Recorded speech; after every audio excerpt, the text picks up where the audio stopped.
दोस्तों, मैं के मोहन आपका हार्दिक स्वागत करता हूं अपने YouTube channel IAS with Hari Mohan पर।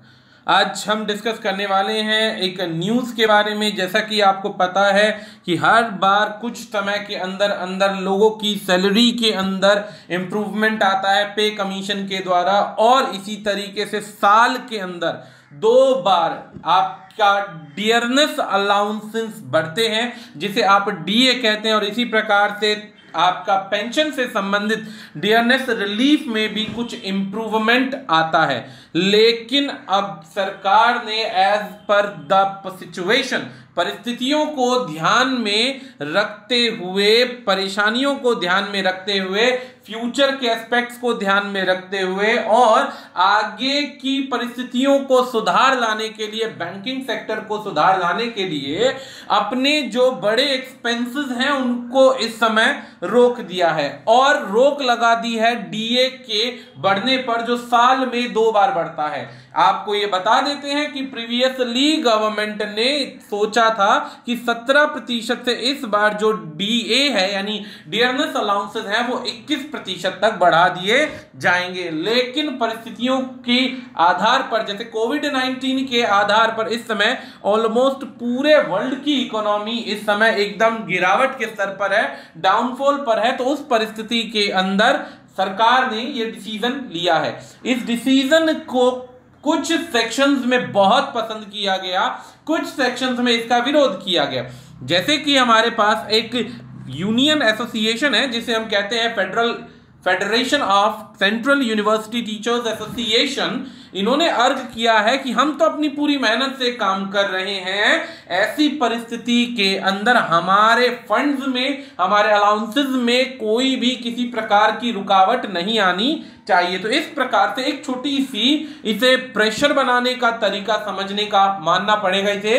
क्यों? क्योंकि इस समय सरकार सबसे हार्ड टाइम पे गुजर रही है और कुछ अपोजिशन जो है वो अननेसेसरी प्रेशर क्रिएट करने की कोशिश कर रहे हैं। तो आज हम जानेंगे असलियत में डीए क्या होता है, डीआर क्या होता है, इसके बाद पे कमीशन क्या होता है, कैसे ये कैलकुलेट होता है, और इसके बाद जो न्यूज से संबंधित पूरा वाक्य क्या है वो आज हम आपको बताते चलते हैं। तो उससे पहले हमारे इस यूट्यूब चैनल को सब्सक्राइब कीजिए, YouTube चैनल को सब्सक्राइब कीजिए। जो गिवन हमारे ये वाले एड्रेसेस हैं, टेलीग्राम, फेसबुक, ट्विटर, व्हाट्सएप, इन सब पर आप हमसे डिटेल के लिए कांटेक्ट कर सकते हैं। पीडीएफ की बात कर सकते हैं, पीडीएफ आप ले सकते हैं। यूपीएससी स्टेट पीसीएस एग्जाम्स की हम तैयारी कराते हैं, वनडे एग्जाम्स के लिए भी आपको किसी प्रकार की कोई गाइडेंस चाहिए आप हमसे बात कर सकते हैं, कांटेक्ट कर सकते हैं। तो चलिए आगे बढ़ते हैं। सबसे पहली न्यूज क्या है? सरकार ने एक तरफ फ्रीज किया कि कोई भी डीए या कोई भी अलाउंसेस बढ़ने की या बढ़ाने की आवश्यकता नहीं है। अब जब बात आई कि सब एक तरफ कहते हैं कि सरकार ने अलाउंसेस बढ़ाने की बात पे रोक लगाई, तो अपोजिशन, विरोधी दल है, जाहिर सी बात है वो कहीं ना कहीं अपनी एग्जिस्टेंस दिखाकर सरकार पर प्रेशर बनाने की कोशिश करेगा। और प्रेशर किस प्रकार से बनाएगा कि वो हर सरकार के पॉजिटिव काम को नकारात्मक रूप से जनता के आगे दिखाने की कोशिश करेगा। जैसे ही न्यूज आई कि फ्रीज होगी, सेंट्रल गवर्नमेंट फ्रीज करेगी सभी एम्प्लॉइज की सैलरी, उसी समय कुछ समय बाद अलग अलग न्यूज चैनल पर जो अपोजिशन यानी कि मेनली कांग्रेस के कार्यकर्ता या कांग्रेस की सरकार के मेन लोग आकर विरोध करने लग जाते हैं कि जो सेंट्रल गवर्नमेंट है उसके पास पैसे की कोई कमी नहीं है। तो इस प्रकार से जबरदस्ती के जो नियम आप थोप रहे हैं उन लोगों पर जो वर्किंग है, तो ये गलत है। सरकार के पास पैसे की कोई कमी नहीं है। इसी बीच में राहुल गांधी का भी सेम ऐसा ही कुछ ट्वीट आया, और भी कई लोग थे जिन्होंने अपनी इंफॉर्मेशन इस प्रकार से जाहिर करी कि आपके पास पैसे की समस्या नहीं है, केंद्र के पास पैसों की समस्या नहीं है, तो किसी प्रकार से जो डीए है उस पर रोक लगाने की कोई आवश्यकता नहीं होनी चाहिए, ऐसा बोला गया जो हमारे अपोजिशन पार्टी के लीडर्स हैं। इस पर मैं भी अपने व्यूज दूंगा कि मेरे व्यूज क्या हैं दोस्तों, जो कि आपको बहुत काम आएंगे। बहुत ज्यादा इंपॉर्टेंट सेक्शन है। उससे पहले जानते हैं कि ये डीए होता क्या है। तो चलिए आगे बढ़ते हैं, डियरनेस अलाउंसेस की बात करते हैं। तो महंगाई दर को ध्यान में रखते हुए जैसे जैसे महंगाई बढ़ती जाती है वैसे वैसे सरकार क्या करती है, महंगाई का परसेंटेज कैलकुलेट करके जितने भी सेंट्रल गवर्नमेंट के अंदर आने वाले सेक्शंस हैं जहां जहां डीए दिया जाता है उसको हर साल रिवाइज किया जाता है, हर साल रिवाइज किया जाता है। पिछले साल के अनुसार इस साल डिसीजन था हर 6 महीने के जो अंदर बढ़ना था, डिसीजन ये लिया जाना था कि 4% का डीए इस बार इंक्रीज होना था। 4% का डीए जो कि गवर्नमेंट ने खुद डिसाइड किया था कि मिनिमम हम इतना डीए बढ़ाएंगे ही बढ़ाएंगे। अब इसकी एक छोटी सी डेफिनेशन देखते हैं कि डीए को कैलकुलेट किया जाता है महंगाई दर से और जो सरकार सैलरी दे रही है उनकी बेसिक सैलरी के आधार पर। यही चीज पेंशनरियों पर, जितने पेंशन मिलने वाले लोग हैं उन पर भी कैलकुलेट की जाती है। इसे अक्सर कैलकुलेट किया जाता है इंडियन सिटीजन की बेसिक सैलरी से, जो मिटिगेट करती है, मिक्स होती है महंगाई दर से। इंडियन सिटीजन जो है जो बेसिक सैलरी या पेंशन लेते हैं उसमें सप्लीमेंट के आधार पर उनके हाउसिंग को ध्यान में रखते हुए, परिवार को ध्यान में रखते हुए उनके डेली अलाउंसेस को भी बढ़ाया गया, यानी मंथ जो उनका हर 6 महीने बढ़ना है वो बढ़ाया जाता है। ये एक फुल्ली टैक्सेबल अलाउंस कहलाता है जो पे किया जाता है। अगर बात की जाए कि इसके इतिहास की, तो दोस्तों शुरू से इसे डीए नहीं कहा जाता था, इसे आपका डियरनेस अलाउंसेस नहीं कहा जाता था। शुरुआत में सेकेंड वर्ल्ड वॉर के बाद जब आजादी मिली, आप यही मान लीजिए क्योंकि उसके बाद हमें आजादी मिल गई थी, तो आजादी जब मिली तो इसे इंट्रोड्यूस किया गया डियर फूड अलाउंसेस के आधार पर, कि जो सिर्फ खाने पीने की चीजों में महंगाई बढ़ रही है उसके आधार पर इसे डियर फूड अलाउंसेस बोला गया। धीरे धीरे 1953 में फिर इसे रीइंट्रोड्यूस किया गया सेम पॉइंट को, और ओल्ड टेक्सटाइल अलाउंस को रिवाइज करके रिवाइज्ड टेक्सटाइल अलाउंसेस कर दिया गया। इनिशियली अब इसे डीए कहा जाता है। इनिशियली जो DA was given to the response of DA was given to response to demand of employees for wages revision. Wage यानी उनकी जो सैलरी है, जो पर डे की सैलरी है, उसको बढ़ाना है। Later it was linked to consumer price index, इसको भी बाद में जोड़ दिया गया कंज्यूमर प्राइस इंडेक्स के साथ में। In the past various committees have been constituted to look into the issue of payment of. इसमें बहुत सारी ऐसी कंस्टिट्यूट की गई कमिटीज, छोटे छोटे ग्रुप्स या बिल्कुल अलग फेडरेशन, जैसे अभी बाहर हमने बताया स्टार्टिंग के अंदर, ये इस प्रकार के ग्रुप्स बन गए हैं जो बेसिकली क्या करते हैं, बेसिकली इसके अंदर ये क्या करते हैं, ध्यान देते हैं कि सरकार किस प्रकार से कितना पैसा बढ़ा रही है और कितना इस डीए या डीआर को फोकस कर रही है। अब आगे बात आती है कि डीए के कैलकुलेशन की बात करें तो हालांकि इससे हमारे एग्जाम में इस प्रकार से कोई रूल लिखने की आवश्यकता नहीं पड़ेगी आपको, फिर भी आप देख सकते हैं कि फॉर्मूला जो बनाया जाता है, DA allowances percentage is equal to average of AICPI base year 2001, जो कि 100 रुपए या 100 माना जाता है, फॉर द पास्ट 12 मंथ्स 115.77, और उसके बाद मल्टीप्लाई बाय 100। सेम ऐसा ही ये फॉर्मूला लगाया जाता है। आप इस फॉर्मूला को नोट कर लीजिएगा, 1% रिक्वायरमेंट पड़े तो आप इसको यूज कर सकते हैं। अब आ जाता है डीए के बाद पे कमीशन। पे कमीशन, अब हम सभी जानते हैं कि 7th पे कमीशन इस समय चलने लग रहा है। 7th पे कमीशन लोगों को दिया जा चुका है, जिसके अंदर सैलरी के अंदर काफी बढ़ोतरी हुई है। तो पे कमीशन जो है सेटअप किया गया गवर्नमेंट के द्वारा, और ये रिकमेंडेशन देता है सैलरी के स्ट्रक्चर में आने वाले बदलाव के बारे में कि कितना बदलाव होगा, और ये 1946 से 1946 से सेट किया गया है। इंडिया इंडिपेंडेंस, जो इंडिया के बाद, इंडिपेंडेंस के बाद अब तक 7th पे कमीशन रेगुलर बेसिस पर रिव्यू हो रहा है और वो दिया जा रहा है। इट मेक, ये जो बेसिकली रिकमेंडेशन करता है वर्क के लिए, पे स्केल के लिए, पे स्ट्रक्चर के लिए, जितने भी सिविलियंस हैं और मिलिट्री डिवीजन है, यानी कि गवर्नमेंट के अंदर जो भी आते हैं सेंट्रल गवर्नमेंट के अंदर, उन सब के लिए दिया जाता है। Commission is given 18 month from the date of its constituted to make its recommendation. ये कमीशन जो है ऑब्वियसली 18 मंथ के अंदर कंस्टिट्यूट होता है, जो भी इसकी डेट रिकमेंडेशन होती है। आगे अगर ध्यान दें तो न्यूज की बात आ जाती है। अब न्यूज ध्यान दीजिए क्या थी।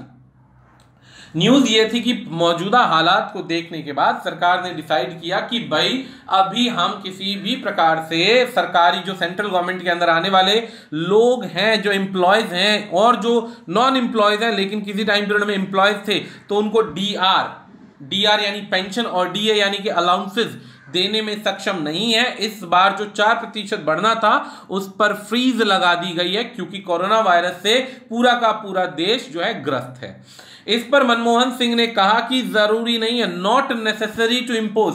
मनमोहन सिंह कहते हैं जो आप ये अलाउंसेस जो हाइक कर रहे हो, ये जो रोक रहे हो, ये जो जुलाई के लिए टाल रहे हो कि अगले साल देखेंगे, तो ये रोकना इस समय कंपलसरी नहीं है क्योंकि सरकार के पास बहुत पैसा है, ऐसा मनमोहन सिंह ने बोला है। अब इस पॉइंट पर ध्यान दीजिए, मैं कुछ पॉइंट बोलूंगा। सरकार के पास माना बहुत पैसा है, लेकिन ऑपोजिशन क्या करता है, सिर्फ लोगों को उकसाने का काम करता है। ऐसी परिस्थिति में अब सबसे पहला क्वेश्चन ये बनता है कि ये जो वायरस है कितने दिन तक चलेगा, कितने महीनों तक चलेगा, कब तक इसकी बेस रेमेडी बन पाएगी, ये क्या कोई सवाल का जवाब दे सकता है? नहीं दे सकता। जो बेस सवाल है हमारा क्या, कि अगर यहां पर ये बीमारी लॉन्ग ड्यूरेशन तक खिंच जाती है तो आम जनता के लिए, मनरेगा के एम्प्लॉयज के लिए, या जो गरीब लोगों के अकाउंट्स में पैसा भेजा जा रहा है, जो ऑलरेडी पेमेंट्स चल रही है, वो भेजना ये बहुत ज्यादा कंपलसरी है। दूसरी पॉइंट ये है कि जब भी खुलेगा तो पूरी मार्केट को, बैंक्स को, बड़ी कंपनीज को रिवाइव करने के लिए, दोबारा से गवर्नमेंट को एक्शन में चलाने के लिए पैसों की फिर से ज्यादा जरूरत पड़ेगी, और वो पैसा जो है वही होगा जो इस समय में रोक कर रखा जाएगा, बचाकर समझदारी से खर्च किया जाएगा। इसी के बाद अगर हम बात करते हैं जो ऑलरेडी हमारे कंट्री के इंफ्रास्ट्रक्चर चल रहे हैं, इंफ्रास्ट्रक्चर की बात करते हैं, तो इंफ्रास्ट्रक्चर की बात करें तो वो इंफ्रास्ट्रक्चर को दोबारा से उठाना, वो कैसे चल पाएगा, इस बात का जवाब कभी भी विरोधी पक्ष नहीं दे पाता है, कभी भी विरोधी पक्ष नहीं दे पाएगा। प्लस इसके बाद जो ऑलरेडी एम्प्लॉयज वर्किंग हैं, आमदनी देश को मिल नहीं रही है और इनकम जो है, उनकी सैलरी जो है वो परमानेंट देनी ही देनी है, तो उस परिस्थिति में रुके हुए पैसे से ही देश क्या करेगा, बाकी की इन परिस्थितियों को सुधारेगा, बाकी की परिस्थितियों को सुधारेगा जो कि ऑपोजिशन कभी नहीं बताता, और सिर्फ देश के अंदर वो पॉइंट्स क्रिएट किए जाते हैं जिसके अंदर गवर्नमेंट पर अननेसेसरी प्रेशर क्रिएट हो। अब आगे अगर चलते हैं तो न्यूज में इंपैक्ट क्या है। अब न्यूज का इंपैक्ट ये बताया गया कि अगर ये डीए नहीं बढ़ाया जाता है तो 50 लाख लोग जो हैं सेंट्रल गवर्नमेंट के अंदर आते हैं, एम्प्लॉयज हैं, 61 लाख पेंशनर्स हैं जो अगर टल जाता है कोविड-19 की वजह से तो उनको इफेक्ट पड़ेगा, क्योंकि ऐसा कहा जाता है कि आम व्यक्ति की जो सेविंग्स हैं, यानी कि कंजम्पशन के बाद जो सेविंग्स हैं वो इंपैक्ट पड़ेगी। लेकिन इस समय अगर हम सेविंग्स को ध्यान में देते हुए अगर ये पास कर देते हैं तो गवर्नमेंट के पास भी आगे सर्वाइवल के लिए ऑप्शन नहीं है। अभी अगर दे दिया तो आगे इनकी सैलरीज भी दे पाना शायद गवर्नमेंट के लिए पॉसिबल नहीं होगा। और अगर आने वाले टाइम पीरियड में जिस तरीके से कोरोना की मेडिसिन अलग अलग कंट्रीज में टेस्ट हो रही हैं, कहीं पर पास हो जाती है तो भी गवर्नमेंट को भारी मात्रा में पैसा चाहिए होगा उन देशों से मेडिसिन को मंगाने के लिए, तब अपने आप ही फिर हमें कर्जे के दर में और डूबना पड़ जाएगा। इस वजह से हर चीज का इंपैक्ट देखना पड़ता है। तो अगर हम ध्यान दें, अगर सरकार अभी इस पर ये जो 4% का हाइक रोकती है तो इससे सेंट्रल गवर्नमेंट को कितना बेनिफिट होगा। तो ध्यान देने योग्य बात है कि नॉर्मली अगर बात करें तो अगर सेंट्रल गवर्नमेंट के एक्सपेंसेस की बात करें तो अगर 4% दे देती है तो 27,105 करोड़ रुपया सरकार को देना पड़ेगा, क्योंकि सरकार को अगर एक्सपेंस बढ़ाना है तो मौजूदा जो सैलरी या बेसिक सैलरी या डीएस चल रहे हैं उनके आधार पर ये सरकार बढ़ाएगी, क्योंकि 17% पिछला था, 21% अब करना है, तो इन दोनों के बीच का गैप बचा 4%। अब ये 4% अगर बढ़ाएंगे तो ऑटोमेटिकली क्या होगा कि उतना पैसा देना पड़ेगा। अब आ जाती है बात, अगर वो इतना पैसा नहीं देती और सारे टैक्सेस के ध्यान में रखते हुए बचाती है और रोकती है तो उन्हें 27,000 तो बचाने में देने में, लेकिन 37,530 करोड़ रुपया उनका सेव हो जाएगा, वो भी सेंट्रल गवर्नमेंट का फिस्कल ईयर 2021 और 22 का अगर ध्यान दिया जाए तो। इसमें यूनियन गवर्नमेंट का जो लेवल है अराउंड 8.5% है, जो कि टोटल यूनियन बजट का यूज होता है सैलरी के लिए सेंट्रल गवर्नमेंट का, यानी कि इतना बड़ा सेक्शन बच सकता है जिसे मल्टीपल टाइम अलग अलग जगह यूज किया जा सकता है। अब जैसे कि स्टेट गवर्नमेंट सेंट्रल गवर्नमेंट ने डिसीजन लिया तो जाहिर सी बात है डीए जो जनरेट होता है वो स्टेट गवर्नमेंट अलग से और डीए जो है सेंट्रल गवर्नमेंट अलग से करती है। अगर सेंट्रल गवर्नमेंट की बात करें तो वो तो हमने आपको बताया कि इससे बेनिफिट कितना होने वाला है गवर्नमेंट को। जाहिर सी बात है, सेंट्रल गवर्नमेंट ने डिसीजन लिया है तो स्टेट गवर्नमेंट भी इस डिसीजन पे बिल्कुल नहीं रुकेगी कि उन्हें क्या नाम है डीए पे करना है, वो भी क्या करेंगे, अब इस डीए पे रोक लगाएंगे। और ऐसा ही हुआ अकॉर्डिंग टू द रिपोर्ट जो एफई ब्यूरो है उन्होंने भी क्या किया, by stopping DA and DR due to the central government is expected to make 25,000 crore in fiscal year 2021. State government are likely to save 55,000 crore among the current fiscal year. Taking the total, इन दोनों का अगर total कर दिया जाए including everything तो लगभग 80,000 करोड़ रुपए का आपको बेनिफिट होगा। और एक्सपेक्टेड अदर जो सेविंग्स होंगी वो 40,000 करोड़ की होगी।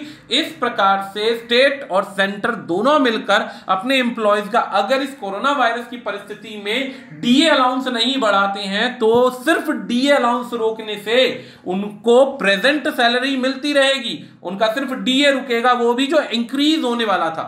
नॉर्मली जो मिल रहा है वो मिलता जाएगा, तो उससे गवर्नमेंट को इतना बड़ा बेनिफिट हो सकता है जिससे लगभग गवर्नमेंट जो है दिसंबर तक कॉम्बैट कर सकती है, इस बीमारी से फाइट कर सकती है, देश की इकोनॉमी को रिवाइव कर सकती है, प्रेजेंट जितने इंफ्रास्ट्रक्चर है उनको चला सकती है, जितनी भी स्कीम्स हैं चाहे वो मनरेगा हो चाहे कोई भी हो उन सभी के अंदर पे कर सकती है। और उससे गवर्नमेंट को बाहर से किसी प्रकार का कर्ज लेने की जरूरत नहीं है, वो ब्रेवली इन्हीं अमाउंट से, इसी अमाउंट से अपने आप को रिवाइव कर सकती है। तो यहां पर गवर्नमेंट का ये व्यू बहुत अच्छा है। अब गवर्नमेंट का जाहिर सी बात है, गवर्नमेंट कुछ भी कहे लेकिन उसके अगेंस्ट खड़े होने के लिए बहुत सारे लोग हैं। जैसे कि मैंने अभी स्टार्टिंग में पढ़ाया था कि confederation of central government employees and workers, इन्होंने एक रिप्लाई किया, एक तरीके से धमकी दिया, जो भी ये ग्रुप है इन्होंने क्या कहा कि एम्प्लॉयज और वर्कर्स स्ट्रांगली अपोज डीए और डीआर फ्रीज। स्ट्रांगली अपोज का मतलब हम इसका पूर्ण रूप विरोध करते हैं कि हमारी जो 4% सैलरी है इसे आप किसी भी प्रकार से नहीं रोक सकते। इस ग्रुप के जो प्रेसिडेंट है रवि नायर साहब और सेक्रेटरी जनरल जो हैं RN पाराशर हैं, इनके कॉन्टेक्ट नंबर्स गिवन हैं। ये पूरा का पूरा लेटर नेट से आपको आराम से मिल जाएगा, आप इसे देख सकते हैं। इसके अंदर सिंपल सी एक लाइन बोली गई है कि जो पैसा दिन प्रतिदिन सरकार के पीएम केयर फंड्स में बढ़ता जा रहा है, जो पैसा किसी भी प्रकार से गवर्नमेंट को मिल रहा है, वो सारा का सारा पैसा जनता का ही है, उसे आप फ्रीज नहीं कर सकते। इसके बाद में पेंशनर्स और जो एम्प्लॉयज हैं वो कंट्रीब्यूट करते हैं 1 day salary PM care fund के अंदर, उसके बावजूद हमारी सैलरीज को, डीएस को क्यों रोका जा रहा है। कॉन्फेडरेशन ये एक लाइन और कहता है कि अपोज करता है और प्रोटेस्ट की भी धमकी देता है, डिसीजन लेता है कि अगर सरकार नहीं मानती तो हम प्रोटेस्ट भी करेंगे। We demand the government to review the decision immediately, कहते हैं कि तुरंत इस ऑर्डर को फ्रीज किया जाए और डिमांड करते हैं कि इसको रिवाइज किया जाए, दोबारा से सोचा जाए। इस परिस्थिति के अंदर जो एक तरीके से धमकी दी गई है विरोध करने की, वो क्या है कि हम अगर आपने इसे नहीं रोका तो हम एकदम से प्रोटेस्ट करेंगे।